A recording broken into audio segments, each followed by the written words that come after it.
Oh, God. The girls backed me into a corner and stared me down. Girls? Oh, no. Oh, God. Oh, fuck. Why me? Bounce. Please, mate. This is... Producer sounds like quite a pickle, eh? My eyes spun in bewilderment as 7 girls looked at me with a combination of batting eyelashes, veiled threats, and unrealistic expectations. I just remembered I have to confirm our live with the venue owner one last time. With that, I pushed the girls out of the way and power walked back to the office. Huh? You ran away. You ran away. What a slippery one, that P-Kun. I barely managed to get out of that one piece. A room full of girls all wanting to be number one was truly a scary thing. Yeah, and just think, one of them has a knife. Center battle, huh? It was the biggest drama behind every idol group. Who got to be the number one?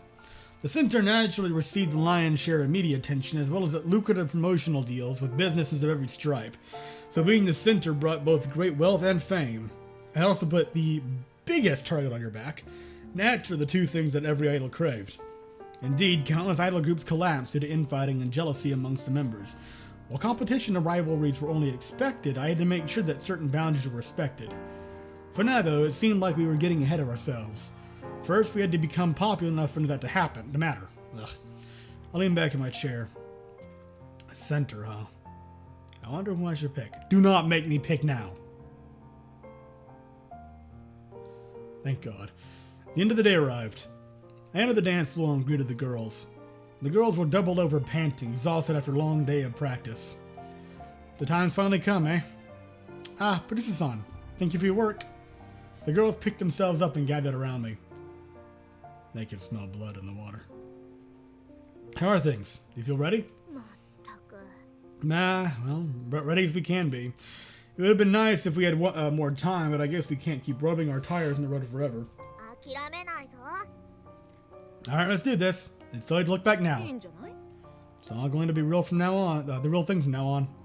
Everyone? Even though it's all just been 5 weeks since I became your producer, I feel as if we've been together for a lot longer. It may not have been a long time, but we've all gone through countless trials together. They say people count time not merely as the passage of hours, but as a measure of the different experiences we've lived through.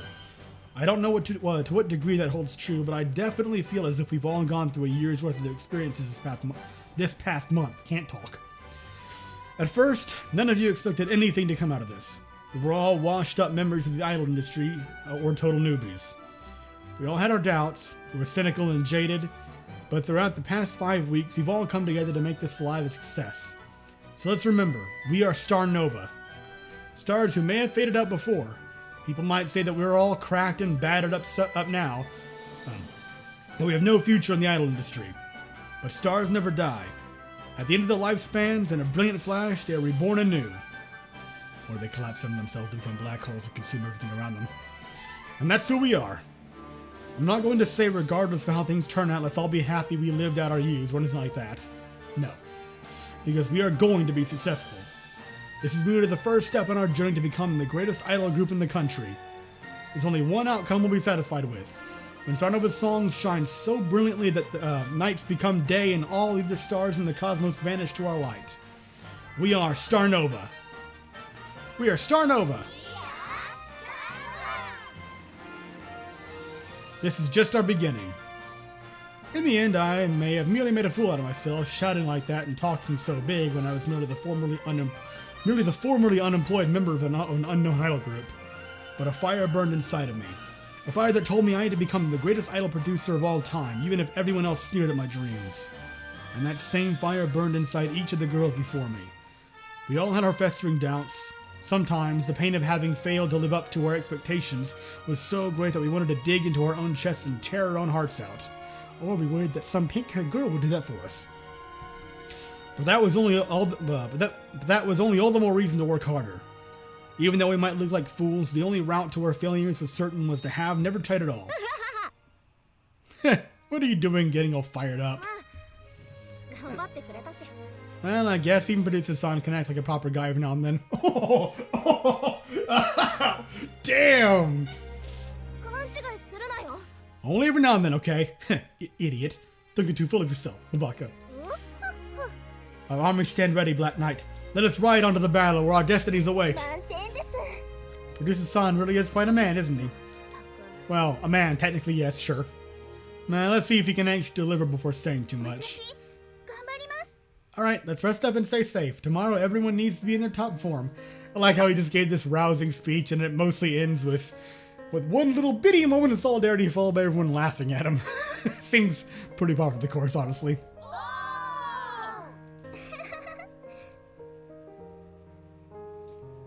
After changing back into their clothes, the girls walked out of the dance studio. Like last time, Nemu's ride was waiting for her. Looks like I best be off. Same here. Gotta head to work. Me too. Then I'll see you all tomorrow, everyone. Bye-bye. Are you going home? Oh, I guess. Okay, never mind. Me? I've got some more work to do. Producer-san's always working so hard for us, isn't he? It's alright. I'm just doing my job. Besides, none of our dreams will come true if we're not willing to work for it. Producer-san's got a point. Alright. Maybe I can give Producer-san a back massage as an award after the live. Heart. Sasa-chan, you're being way too honest here. Or something. Or something. And I'll see you tomorrow, Producer-san. Okay. See you tomorrow. After Sasami left, I returned to the office and worked until nighttime. Meanwhile, Sasami crashed into her bed.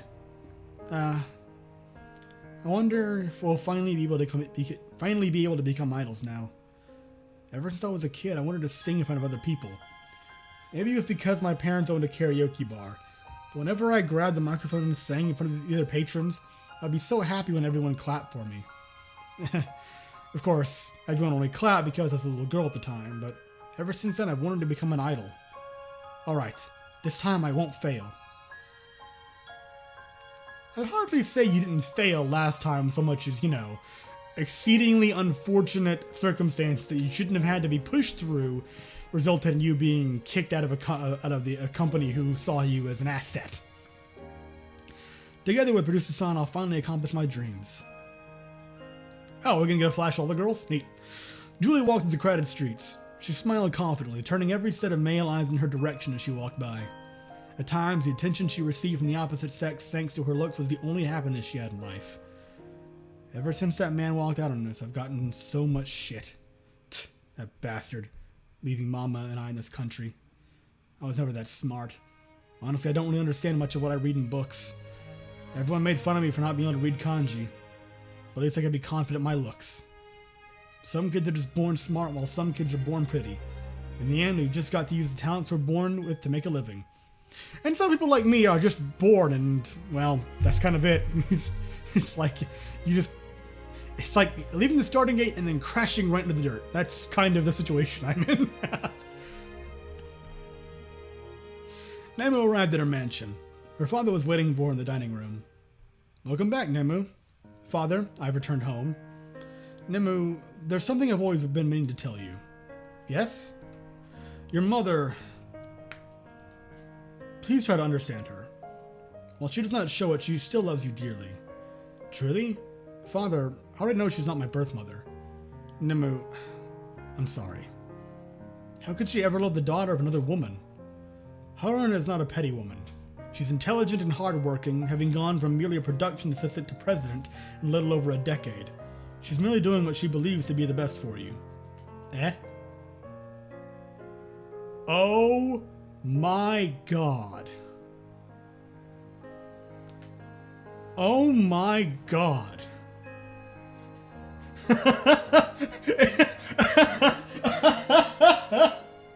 Is that Fontana? I need. Okay. Oh my god. I need all of these. I need all of these. All of these. I want the poster. I want the figures. I want all the figures. I need all of them. Mika carefully took out a most prized figurine. A Black Opera Sylvian Night Song figurine she had blown a year's worth of allowances to purchase. That truly was a bleak year when she had to subsist only on convenience store ramen for a year to make ends meet. Oh, just notice there's even more figures over here. There's the Fontana one. There's Cassette. Oh, look, and there's like fucking Academy manga. Shit.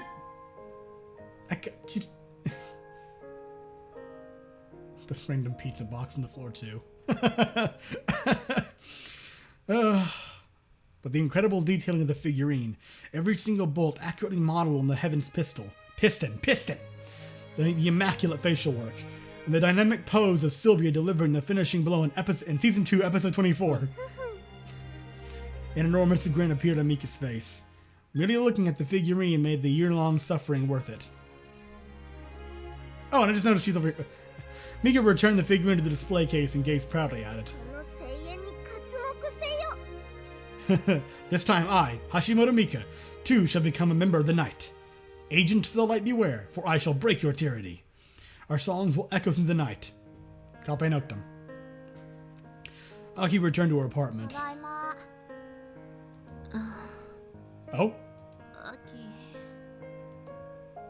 Her mother was passed down on the table, a bottle of sake in front of her.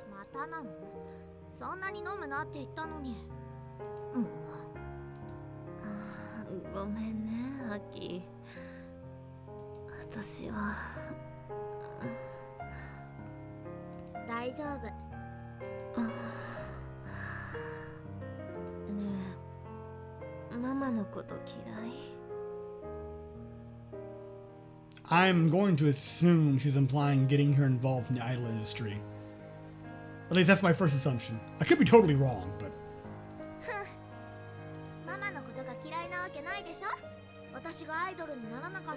Okay.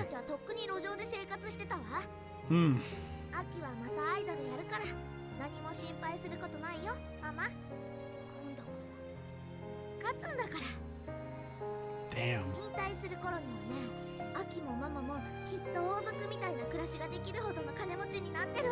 This just dropped a lot more depth in this character very quickly.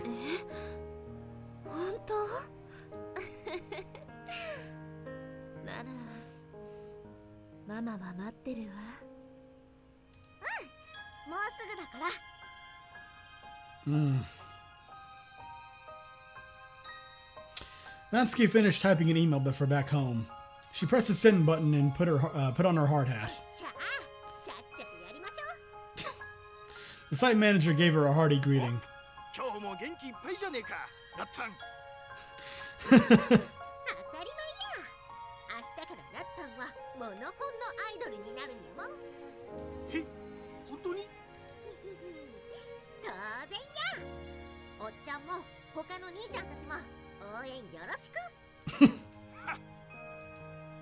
The site manager pulled out a stack of tickets to the live from his coat.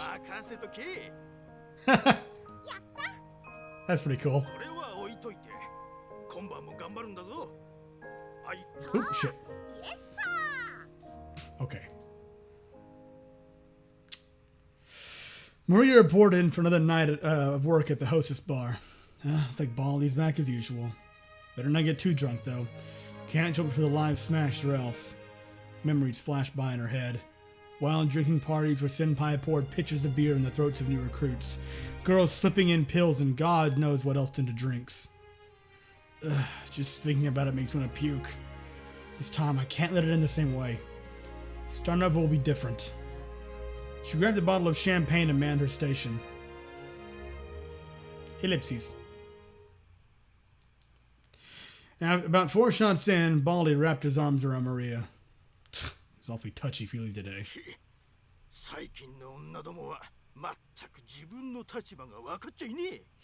Oh, well. Now I see you have even further reason to drink.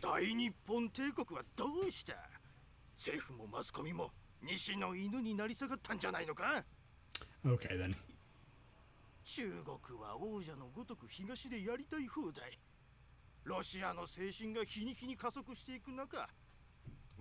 Oops. 韓国様にアメリカ様にいつまでも尻尾を振っている。だから景気後退がこんなに深刻なんだ。だから我が国土が目の前で奪われているのだ。 Man loves to go on, doesn't he? この国の男は愛国心を忘れたんだ。今や女どもに尻に敷かれてメソメソと部屋に隠れてる。まったく情けねえことだ。 And look at you, sitting in a bar, drinking yourself to death, and just complaining about the world's just complaining about things as if all your problems belong to the world rather than you. So, I mean, really, just your average angry drunk. Maria pretended to nod in agreement and smiled. 楽ですわ。でもだからお原様はこんなにもかっこいいんですね。 And you have to buy the attention of a woman. Baldy pulled out a cigar and put it in his mouth. After Maria lit it, he belched a thick cloud of smoke into her face. せめていいものはちゃんと残しておくんだな。 Maria's body froze, and the middle-aged salaryman reached into her skirt and ran his hand between her legs. おい。大丈夫。損はさせねえぞ。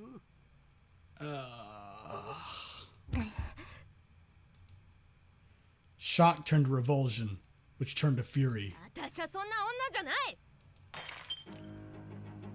Oh, God, here we go.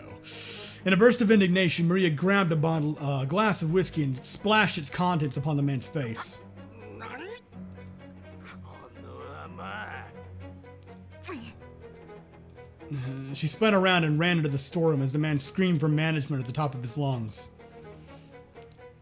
Maria screwed open a bottle of vodka and chucked it down her throat. Shit-eaters. They can all go to hell. Her boss burst into the storeroom, his face red with fury. You! What have you done? Maria merely chugged the bottle in defiance. She stood and faced him while he was too stunned for words. Hey boss, I quit. I'm blowing this joint. Maria tore off her apron and chucked it to the floor before storming out of the establishment. Oh, and everything's gonna go wrong. Great! A group of 6 guys surrounded Julie all at あれ once. さ、寂しそうじゃん。俺らと遊んでいかない？俺たち6人でバンド組んでるんだよね。カラオケでどう？ごめんね、坊やたち。今晩は忙しいの。 She turned to leave, but realized the 3 other guys had circled around behind her and cut off her escape. どうしたんだよ。楽しんでいこうぜ。 Oh no. いいっていいって。デート代だったら俺らが全部おごるからさ。だから安心しろ。 Yeah, that's usually a warning sign if you have to say something like that. You're probably, well, you know, making a very poor decision. しつこい。 That's putting it lightly and being too flattering. Suddenly, one of the boys grabbed her ほ wrist. ら、行こう。何を。 Oh god, now what? Natan stood beside a truck mounted cranes that raised a bundle of steel pipes to the 5th floor of the yet unfinished building. Oh no. Unknown to her, someone had forgotten to perform the maintenance check on one of the 4 cables running from the pallet holding the pipes to the crane's main hook. The cable's connection to the pallet began to tear above her. Suddenly, the sharp end of a steel cable snapping cracked through the night. Natan looked up, only to see the pallet lose its stability. 危ない。 The old site manager sprang into action and dived on top of Natan exactly as the steel pipes tore loose from the pallet and rained down below. Nemu's eyes narrowed in disdain when Haruna entered the room. ただいま。お帰りなさい、春菜さん。おかえり、春菜。ああ、そういえばねむ、あなたにちょうどいい仕事があるの。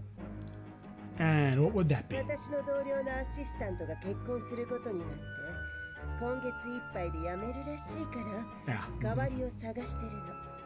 ごめんなさい。でも結構です。そう。なぜ分かってくれないの？ I don't know, maybe it's because your kids might want to do things that you don't want them to do. It's not even your daughter, not my blood at least. Something you kind of have to accept. You may want to plan out some kind of path for your child, but they're free to make their own decisions. Good or not. あんたはもうアイドルとかやっていける年じゃないの。2、3年後飽きられて捨てられるような存在になりたいの。 There's the notes of condescending bitch. Right back where they belong. Kashiro raised his hands. ああまあネムはもう大人なんだから自分の将来くらい True. あなたはいつもそうやってこの子を甘やかす。 Oh, I'm anticipating her to say something like, I'm not your daughter. 私はアイドルになりたい。 There's that too. 理由はわからないけど、これは運命なの。お黙りなさい。 Nemu's eyes turned cold. No. 春菜さんみたいな醜い人に。 Ooh. なんですって。 Oh, damn it. I clicked too soon. ネムこんなくだらないことをしている時間はありません。私はアイドルになります。 Uh-huh. あなたたちが何を言おうと、この気持ちは絶対に変わりません。 Okay, then. 小娘が、あなたはこの世界の仕組みを全然理解していない。 Aki's mother gripped her daughter's shoulders. そうかそうか。秋はまたアイドルになるのね。 Oh, no. 今度はうまくやっていける。そうでしょ。前回は経験不足でバカな真似をして失敗したけど、今回はもう大丈夫。ああ、ママは嬉しいわ、アキ。アイドルになることをとても誇らしく思っているの。 Of course, I had to take a dark turn too. Why not? Yeah. 実はね、ママは今ちょっとトラブルに巻き込まれてるの。 Oh, でも God. それもあなたが復帰することで解決するわ。またお金をいっぱい家に持って帰るのよね。またこの家族を幸せにしてくれるんでしょ、アキ。そのつもり。またママを助けてくれるのね、アキ。 Again. あなたはずっとママのナンバーワンアイドルよ。あたいはナンバーワン。 Oh, no. Mika's inside suddenly plunged. There's a battleship there. どうして。 Fears began to grip her heart. The live would be in front of other people, wouldn't it?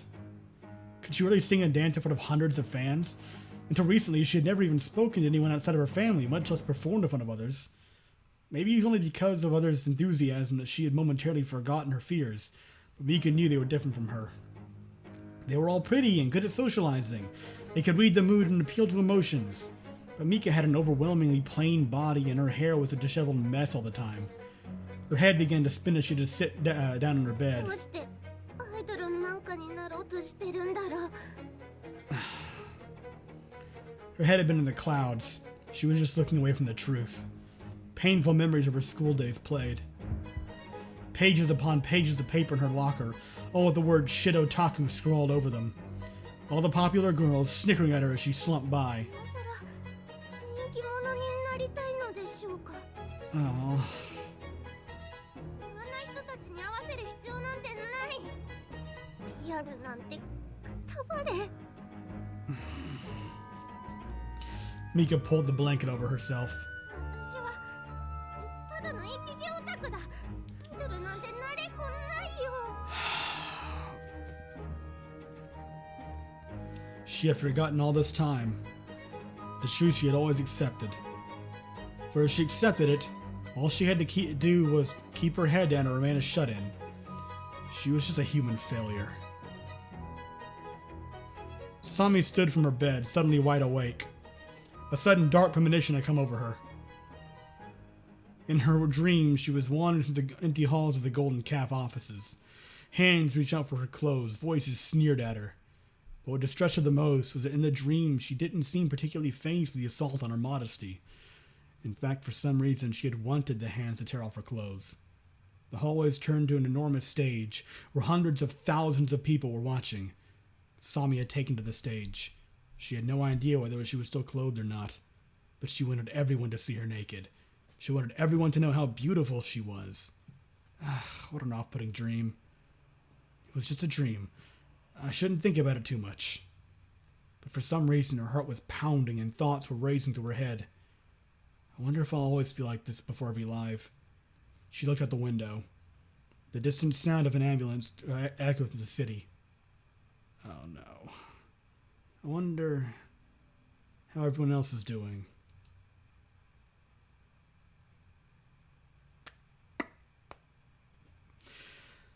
This has dragged on a lot longer than I thought it would. I'll probably end up cutting it into 2 episodes, but yeah. Thank you for watching. I hope you enjoyed, as much as one can say that, given the turn of events and developments in this particular bit. But yeah, thank you for watching. I'll see you next time.